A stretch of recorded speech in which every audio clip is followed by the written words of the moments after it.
Audio Jungle.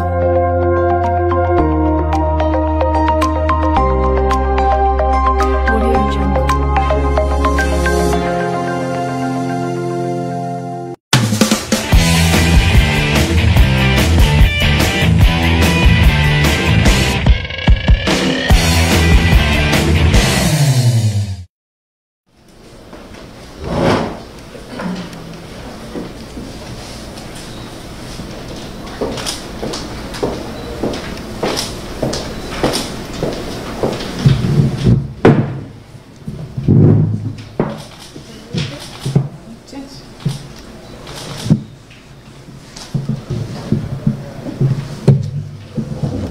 Buenas tardes, nuevamente. Bien, es obligación de este tribunal imponerla del derecho constitucional que le asiste. Artículo 49, ordinal quinto de la Constitución de la República Bolivariana de Venezuela, el cual señala que ninguna persona podrá ser obligada a confesarse culpable o declarar contra sí misma, su cónyuge, concubino o concubina o pariente dentro del cuarto grado de consanguinidad y segundo de afinidad. La confesión solamente será válida si fue hecha sin ninguna coacción de ninguna naturaleza. En este estado tiene la palabra, señora. Muchas gracias, señora jueza. Primero que todo, quiero pedirle excusa a la República Bolivariana de Venezuela por mi ingreso al país de una manera ilegal. Pero quiero manifestarles a todos que mi desesperación me llevó a tomar la decisión de buscar refugio en este país, ya que soy perseguida por el presidente de mi país, Iván Duque, con la intención de asesinarme luego de la fuga organizada por una clase política dirigente en el país con la colaboración de Vargas Lleras y el exfiscal general de la Nación. Yo fui condenada a 15 años de prisión por delitos que no cometí. Fui objeto de un allanamiento viciado que se realizó en mi sede política cuando aspiraba al Senado de la República. En ese allanamiento, y como lo pueden ver las imágenes que yo mostré y denuncié ante la Fiscalía General de la Nación y se la entregué a los medios de comunicación para que fuesen testigos de lo que me ocurrió, muestra claramente cómo la Fiscalía y miembros de la policía sembraron pruebas que me incriminaban en delitos como porte de armas en calidad de custodia, concierto para delinquir y corrupción al elector. Esa conspiración fue liderada por el ex candidato presidencial Vargas Lleras y con la ayuda del fiscal general Néstor Humberto Martínez en su momento, quien le dio orden a una fiscal de la región para que realizara dicho operativo, en el cual fueron implantadas todas las pruebas que se colocaron en mi contra. En las imágenes se muestra claramente cómo un agente de la policía saca los certificados electorales que fueron los que fueron objetos para incriminarme y lo saca de su gorra, luego lo guarda en su chaqueta y posteriormente lo guarda en un gabinete. Asimismo también como un policía saca de su chaqueta unos cartuchos de fusil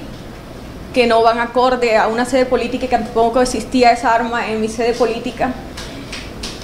y una policía colocando un arma de fuego cuando yo tenía una Glock entregada por las fuerzas militares y estaba en mi caja fuerte con el salvoconducto.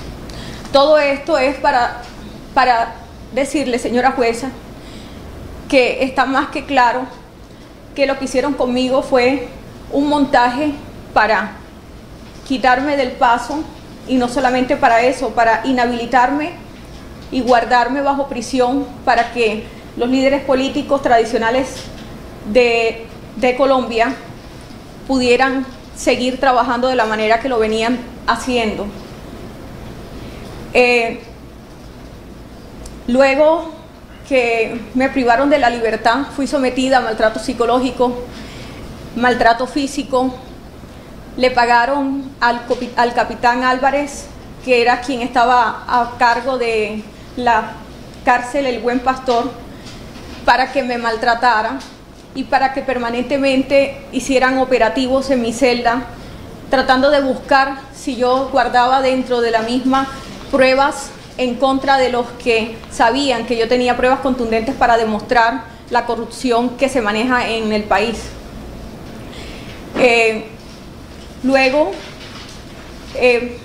no entendí el porqué de todo este entramado. Yo le quiero contar que desde los 16 años soy una líder política. Lo diríamos así porque tengo carisma, porque siempre me preocupé por la gente, por el barrio, por las necesidades de la comunidad. Y desde muy niña debo confesar que tuve una relación sentimental con Julio Gerlain, un gran empresario, contratista del Estado, que, aprovechándose de mi circunstancia, porque mi padre y mi madre se separaron desde muy jóvenes y nos dejaron muy chiquitos a nosotros, este señor fue un apoyo económico para mi mamá, y finalmente yo fui víctima de acoso de este señor durante muchos años, y finalmente terminé con él en una relación sentimental, y él fue el que poco a poco me fue incorporando en el mundo de la política. Y traté de cambiar esa política tradicional que él venía haciendo durante muchas décadas, en donde elegía a su hermano Roberto Gerlain, senador, en un intercambio y compra y venta de votos como mercader de gente. Y fui tratando de cambiar esa política, y eso fue generando un malestar dentro no solo de la Casa Gerlain, sino también de la Casa Char, que hoy puedo decir que tienen el poder absoluto de la región Caribe, porque se han encargado de comprar a toda la clase política tradicional que mandaba en la región, y son los mayores contratistas del Estado y los mayores financiadores de las campañas presidenciales de los últimos años, podría decirse aproximadamente 20 años hacia acá, mucho antes de la campaña de Uribe o desde la primera presidencia de Álvaro Uribe Vélez. Fui testigo de las altas sumas de dinero que se invertían en esas campañas y de las altas sumas de dinero entregadas por la empresa Valorcon y por la familia Char para financiar las campañas políticas presidenciales, y asimismo de otros procesos de corrupción del país. Eso me colocó en el blanco o en objetivo militar de estas dos casas políticas poderosas el momento que decidí independizar mi paso a una política independiente y lanzarme como senadora sin el apoyo de la Casa Gerlain. En un acuerdo, en un complot, me citaron para brindarme el apoyo, pero ya ellos tenían demarcado lo que pensarían hacer conmigo, y fue cuando se metieron en mi sede política y colocaron a una candidata, Lilibet Ginás, por el partido Cambio Radical. Hicieron un acuerdo en la casa de Arturo Char para que se apoyaran las dos candidaturas, la mía y la de ella. Se entregaron algunos recursos que venían de contrataciones o de las coimas que se debían entregar a la alcaldía de Barranquilla, dos empresas importantes, una que le pertenece a Faisal Cura y la otra a Valorcon, para la financiación de la misma, pero era para financiar la campaña presidencial de Germán Vargas Lleras, la que finalmente terminó con un resultado nefasto, ya que el pueblo decidió no votar, aunque recibieron todo el dinero para que se direccionara la votación para él, pero el pueblo decidió votar por otro candidato. Quiero decirle que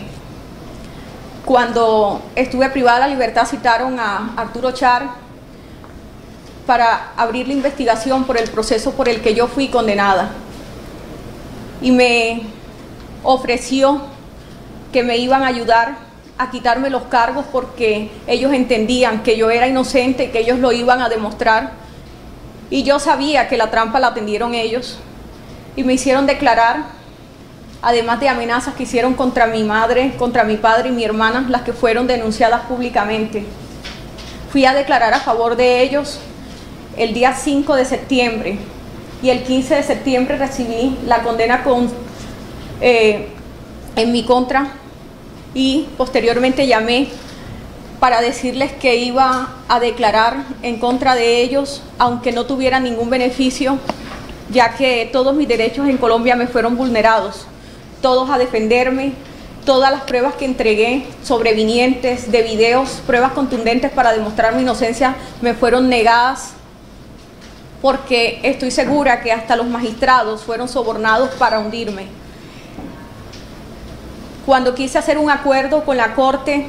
para contar la verdad de lo que sabía y de lo que había ocurrido, no me quisieron escuchar para que yo no contara esa verdad que guardé durante 2 años por miedo a que mi familia fuera asesinada o yo fuese asesinada dentro de la cárcel. Finalmente me mandaron un abogado de la familia Char. Anteriormente había recibido una llamada de Julio Gerlain diciéndome que recibiera a los abogados de Julio, de Arturo y de Alex, porque me tenían que explicar algo que pensaban hacer para ayudarme a salir, que no me desesperara. Y fue cuando me hablaron de la fuga, una fuga que organizaron y que el único propósito de esa fuga fue asesinarme posteriormente, que me sacaran de la institución en donde yo estaba recluida. Yo quiero utilizar este medio y sé que hay medios colombianos en este lugar para que esto lo transmitan. Para ninguno es un secreto que en Colombia la mayoría, o yo diría que más de un 90% del Congreso de la República de Colombia se ha elegido y se elige comprando votos. Son pocos los que se eligen a conciencia. Todos los políticos de derecha, en su mayoría, son elegidos comprando votos, sobre todo en la región Caribe, que yo puedo dar fe y testimonio. Los últimos presidentes, desde Uribe hasta acá, doy fe que se eligieron también comprando votos y que se invirtieron más de 25.000 millones de pesos por cada casa política para aporte a las campañas presidenciales de los mismos. Sé en el momento y a quienes le entregaron cada cifra que fue entregada, como también sé cada congresista qué manejo y cuánto invirtió en cada campaña presidencial para después recibir coimas, para después recibir los cupos indicativos, que creo que para los medios colombianos no les es ajeno a que esos cupos indicativos son los que designa la Presidencia de la República por medio de sus ministerios y se le entregan a las empresas contratistas, y estas empresas contratistas le dan un porcentaje de participación a los congresistas para que recuperen la inversión que hacen a las campañas presidenciales. Toda esta información que yo tengo y que tengo pruebas, que tengo videos, que tengo audios, que tengo no solamente eso, que también tengo pruebas escritas, contratos y licitaciones que fueron hechas amañadas. Todas estas pruebas hicieron un blanco fácil para mí para querer asesinarme, no solamente 2 casas políticas importantes de la región Caribe, sino también del presidente que tenemos hoy en Colombia, y es el presidente Iván Duque, para cuidar las espaldas de su jefe Uribe, que para nadie es un secreto, y también para cuidarle las espaldas al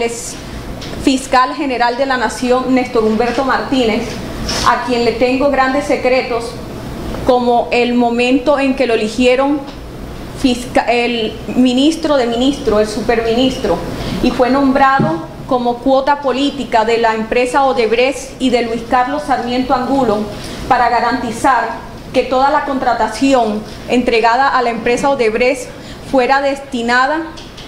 a unos empresarios que a su vez le iban a entregar las comisiones a los congresistas y así poder cumplir las cuotas políticas que aportaban cada candidato o cada senador o representante a la Cámara de los diferentes partidos de derecha,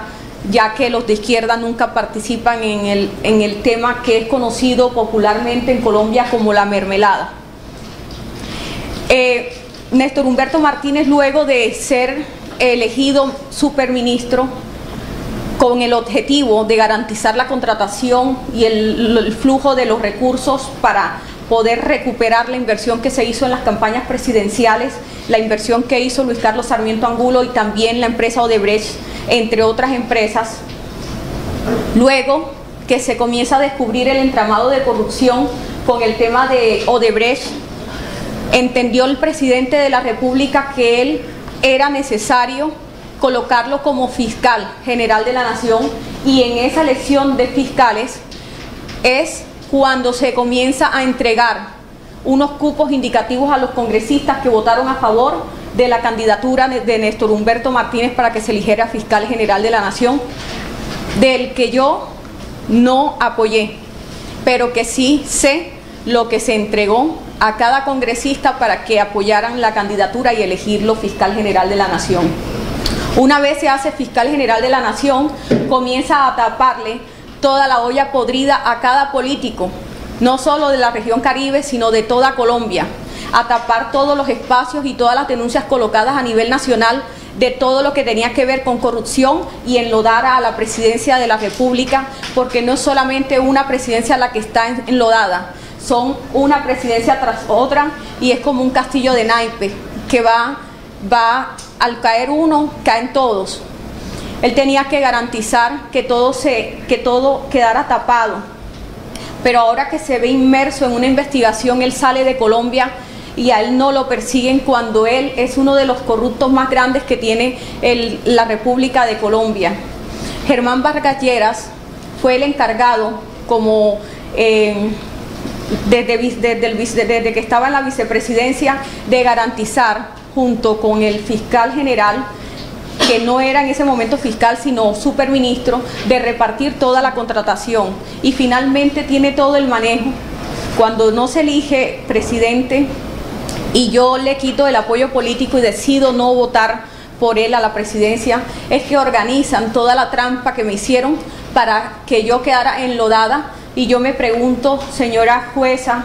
¿cómo es posible, si todos saben en Colombia que toda la clase política de derecha en su mayoría son elegidas con compra de voto, y que mi candidatura no fui yo la que la organizó? Todos saben que yo soy candidata política de Julio Gerlain y que fui apoyada por Arturo Char, y termine yo presa y condenada a 15 años cuando los verdaderos responsables y los verdaderos corruptos están libres en su casa, y hoy ostentando un espacio tan importante en el Congreso de la República como presidente, y es el senador Arturo Char, y hoy es presidente del Congreso de la República, cuando fue él quien organizó junto con Julio y una empresa del distrito que trabajaba para el distrito, los que organizaron mi campaña al Senado de la República. ¿Por qué terminé yo siendo condenada? ¿Por qué después inventarse una fuga cuando han podido claramente ayudarme a demostrarle a Colombia mi inocencia con las pruebas que yo tenía? ¿Por qué organizar una fuga para luego querer asesinarme? Y yo quiero que los periodistas que están presentes entrevisten al señor Duque y les pregunten por qué razón, luego de 4 días de mi fuga, es que él decide cobrar una recompensa de 50 millones de pesos. ¿Y por qué el día 16, después de mi fuga, él decide aumentar a 200 millones mi recompensa? Y yo les voy a decir por qué y cuál es la razón. Porque el señor Duque supo todo el tiempo dónde yo estaba, dónde me encontraba, pero no me podían asesinar en el lugar donde yo estaba guardada, donde me tenían secuestrada, porque yo no estaba fugada. A mí me secuestraron luego de que yo me lanzara de la cuerda y me montara en esa moto. y me llevaron a un lugar en donde nunca me sacaron y donde me les fugué por primera vez, y fue en la ciudad de Bogotá. Y me fui con uno de mis captores y dieron con el muchacho. Y luego que dieron con el muchacho, el día 15 que yo me les escapo en una finca que estaba en las afueras de Valledupar, en una finca donde decidieron matarme, y los mismos raptores, los que me tenían, me confesaron uno de ellos cuáles eran las intenciones,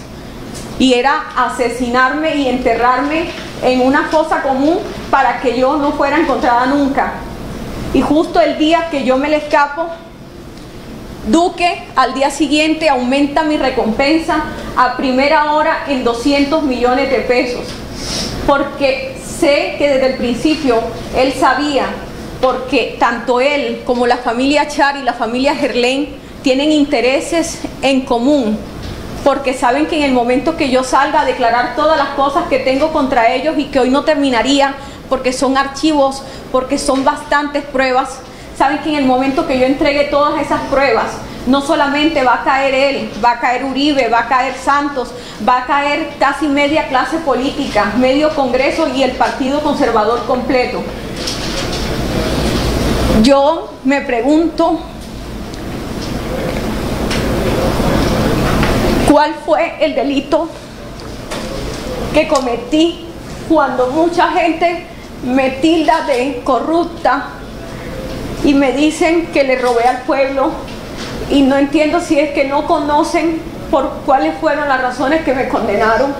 Y yo nunca le pedí un puesto a ningún ministerio, nunca pedí una comisión,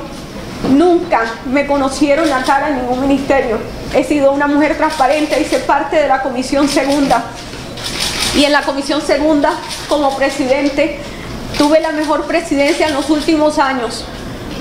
proactiva. Todas las iniciativas fueron en mejora del país. Hice los mejores debates en contra de los ministros cuando consideré que no estaban haciendo un buen trabajo. Cómo le destruyen la vida a una persona, y resulta que yo debo quedarme esperando que me pudra en una prisión por delitos que yo no cometí, y luego me dan una esperanza de que voy a salir y compran unos tiquetes a Barbados.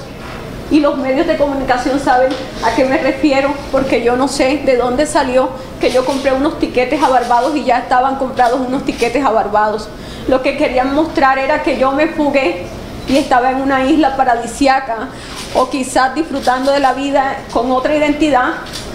pero no era esa la realidad. La realidad era que iba a estar asesinada, enterrada y olvidada, y todos pensando que yo estaba quizás en algún lugar huyéndole a una condena a la que no le tenía miedo. Yo no tengo miedo a ser condenada por delitos que la justicia considere que yo cometí, siempre y cuando, como digo, la palabra justicia lo hagan en franca ley y no implantando pruebas falsas, porque no tengo por qué pagar una condena sobre unos delitos que yo no he cometido, porque me considero una persona, y lo vuelvo a decir, inocente de lo que se me acusa. Y yo le pido al presidente de este país que por favor, si este caso se tiene que llevar a tribunales o a instancias internacionales, que por favor me ayude, porque yo soy víctima del Estado de la República de Colombia en cabeza de Iván Duque, porque sé lo que tramaron en mi contra. Y no solamente eso, me pusieron a cosas terribles en la finca donde me tenían secuestrada en Valledupar.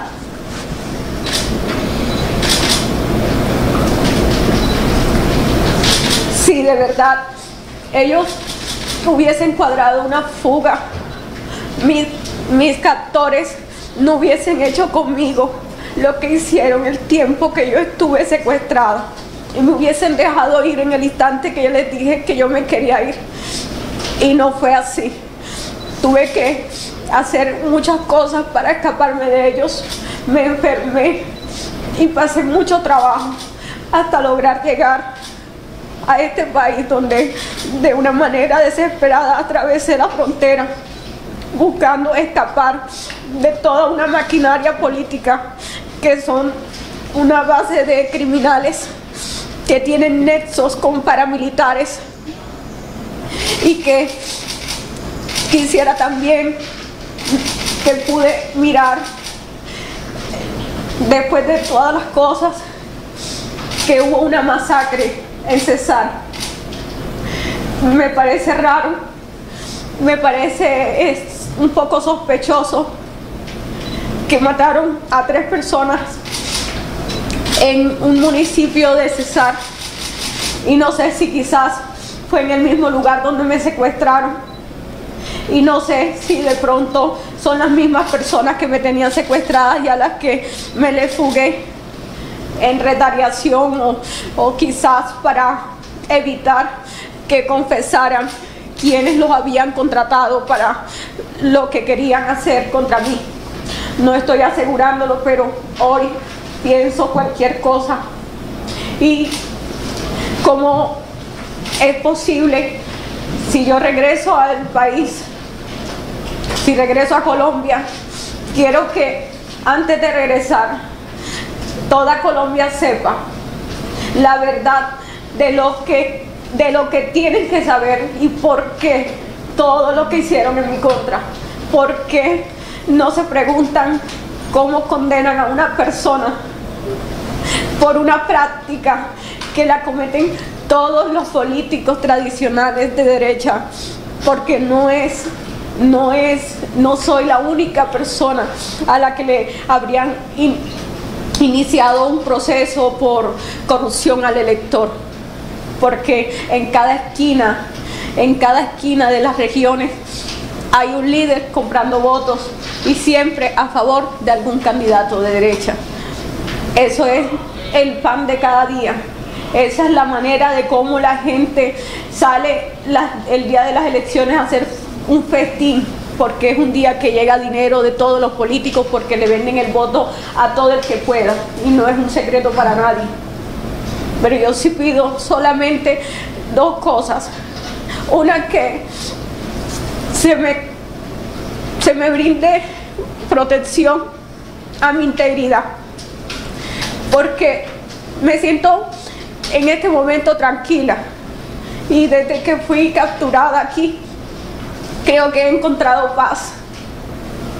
porque no dormía tranquila pensando en el momento que mis enemigos me encontraran. No hablaba con nadie, ni con mi familia, por miedo a que una llamada fuera interceptada y dieran con mi ubicación. No le tenía miedo a las autoridades, vuelvo y repito. Le tengo miedo a mis enemigos, le tengo miedo al gobierno colombiano, le tengo miedo a la clase política que está detrás de mí y de mi muerte.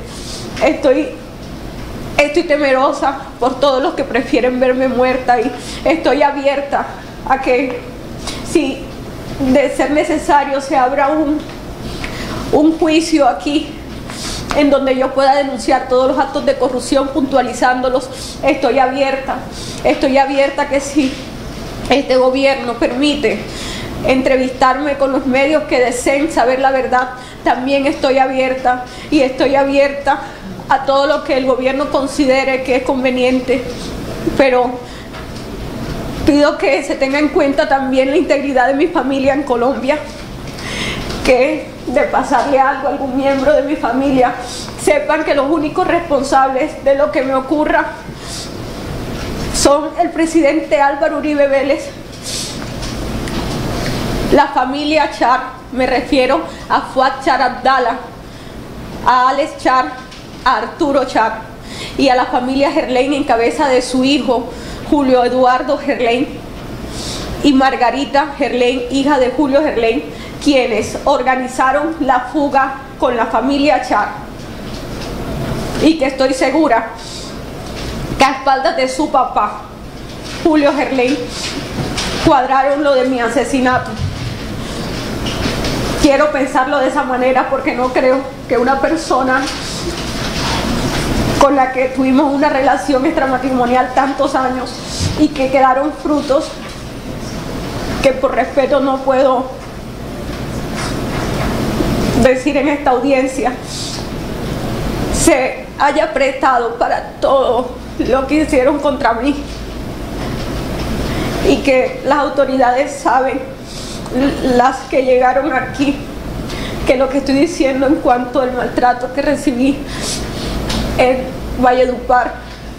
es cierto.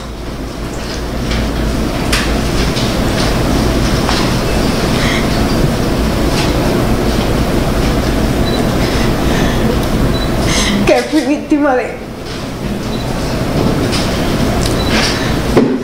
abuso.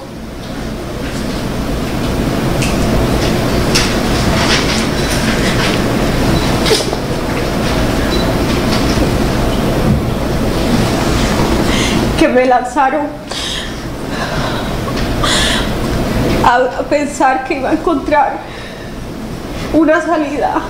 a un problema que no sé cómo terminé involucrada, que no me explicó cómo terminé metido en todo esto,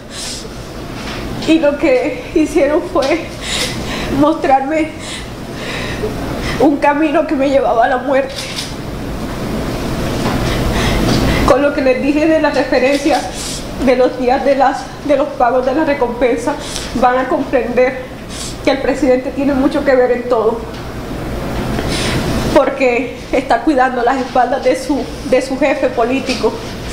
y también las espaldas de los candidatos presidenciales anteriores, de los presidentes anteriores, y sobre todo la del exfiscal Néstor Humberto Martínez, porque si cae Néstor Humberto, cae media clase política colombiana.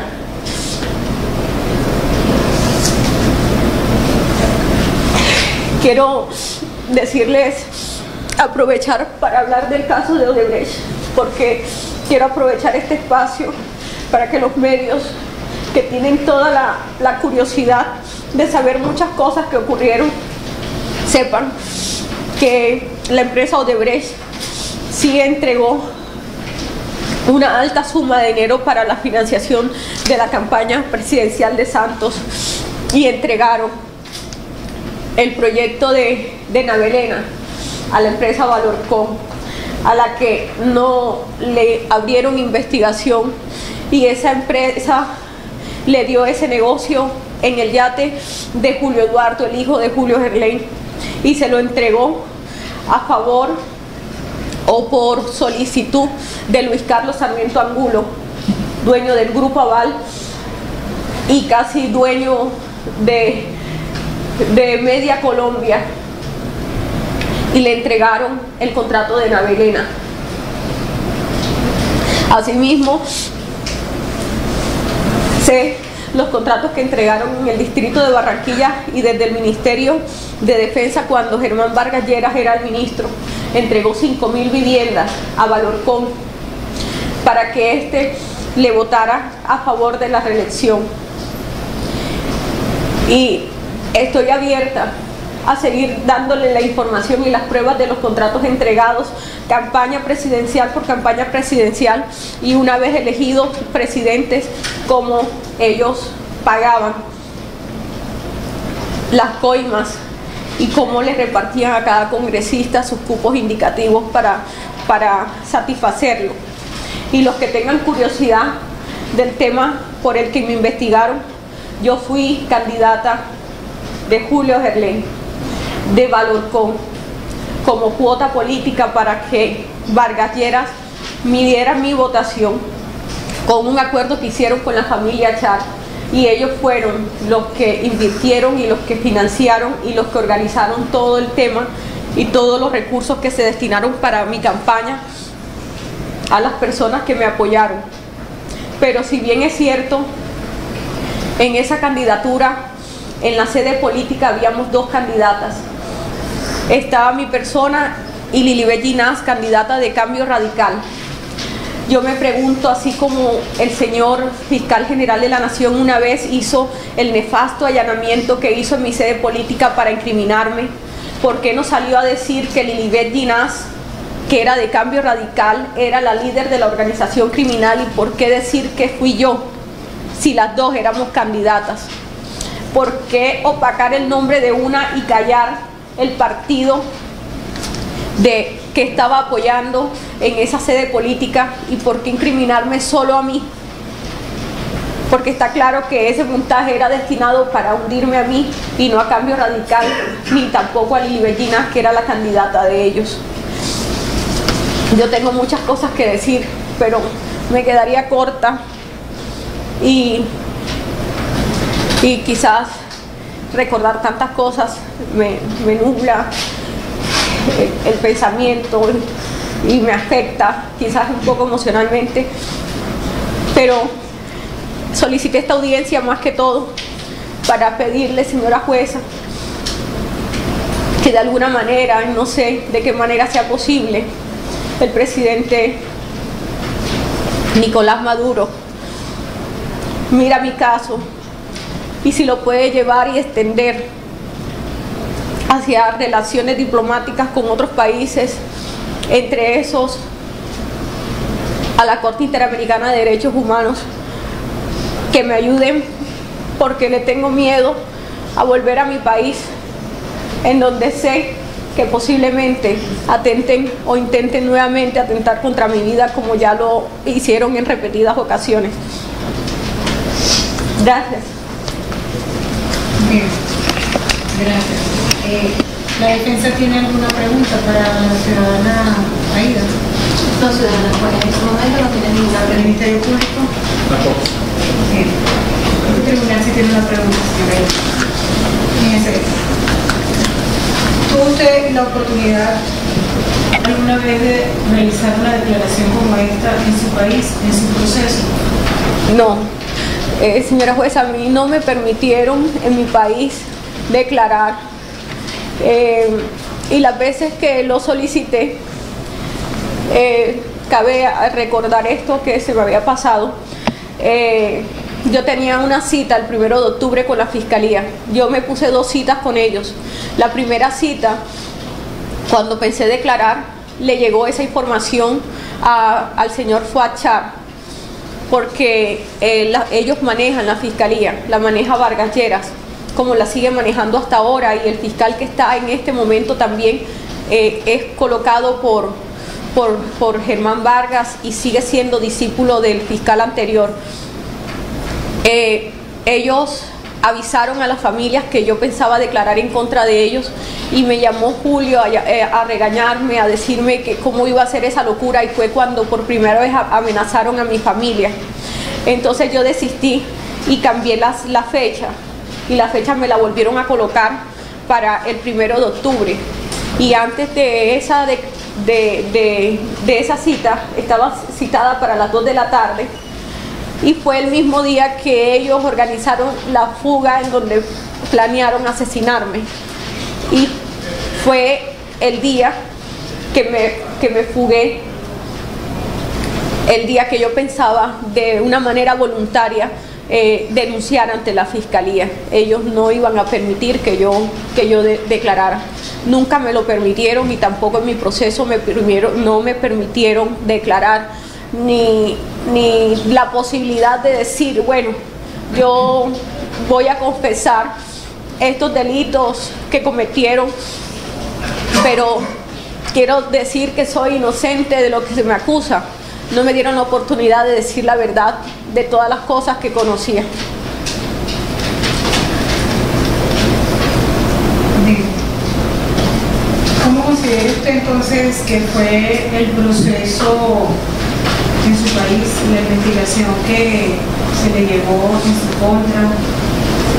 El proceso tiene varias etapas. Yo debí ser juzgada por tres magistrados. Inicialmente aprobaron 2 instancias para los congresistas y aforados que no teníamos. Debió haberme juzgado la sala de instrucción y no lo hizo. A mí me calificó la sala que no me correspondía. Tenían que calificarme 3 magistrados y solamente lo hicieron 2. Asimismo, se solicitaron apelaciones, nunca se escucharon. Me condenaron 2 magistrados cuando debieron ser 3 magistrados. Tampoco me concedieron el derecho a tener 3 magistrados, porque desde el principio considero yo, y lo voy a denunciar también, Considero que los magistrados hicieron parte de todo el entramado en mi contra para terminar de hundirme y no permitirme una defensa legítima. Asimismo, está en apelación la condena, y estoy segura que con todos los intereses económicos y políticos del país, y como yo no soy poderosa, como yo no soy el único poder que yo tengo es el cariño del pueblo, porque dinero no tengo y tampoco una maquinaria política, y el pueblo desafortunadamente no puede hacer nada para ayudarme en un proceso donde se mueven es con recursos económicos, porque allá las decisiones las toman con dinero y con favores políticos, y yo no tengo mucha influencia política, a pesar que fui la mayor votación. Cuando me elegí diputada, fui la mayor votación del Departamento del Atlántico y de toda Colombia. Fui la mayor votación de la historia del departamento, a pesar de que fue mi primera aspiración, cosa que no le gustó a la clase política tradicional, porque vieron de qué manera tan rápida yo crecí. Para los que algunos dijeron o piensan que de una manera arribista crecí, no. Yo trabajé desde los 16 años y lo que fui me lo gané a pulso, tocando a la gente, conociendo a la gente, escuchando a la gente. Y la gente se le puede comprar el voto, pero la gente termina votando por lo que quiere a la final. Y la gente quería la propuesta que yo tenía. Cuando me elegí representante a la Cámara, también me elegí con la mayor votación del departamento y la segunda votación a nivel nacional. Y eso tampoco le gustó a la clase política tradicional y me vieron como un peligro eminente para ellos. Cuando se mostró mi nombre para la alcaldía de Barranquilla, eso también fue peligro para la clase tradicional del departamento. Y yo siempre fui un peligro, no solamente por lo que representaba políticamente para ellos, sino también por toda la información que manejaba. Y en el momento que decidí independizarme, porque entendí que hay caminos diferentes de hacer política y eran los caminos que yo quería emprender, decidieron cobrarme la decisión de independizarme y quizás sintieron temor de que yo denunciara todas las cosas que sabía cuando me enfrentara políticamente contra ellos y les echara en cara todas las cosas que sabía de ellos, cosa que no pensaba hacer porque quiero a mi familia, pero luego del daño que me han hecho tan terrible,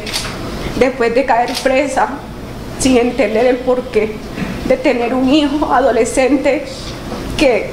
cayó en problemas de drogadicción a raíz de mi problema, mi hija hundida en una depresión, que era mi familia. Pienso que ya en este momento no tengo más nada que perder, excepto la vida, y es la que estoy pidiendo que este gobierno me proteja, ya que en mi país no tengo garantías.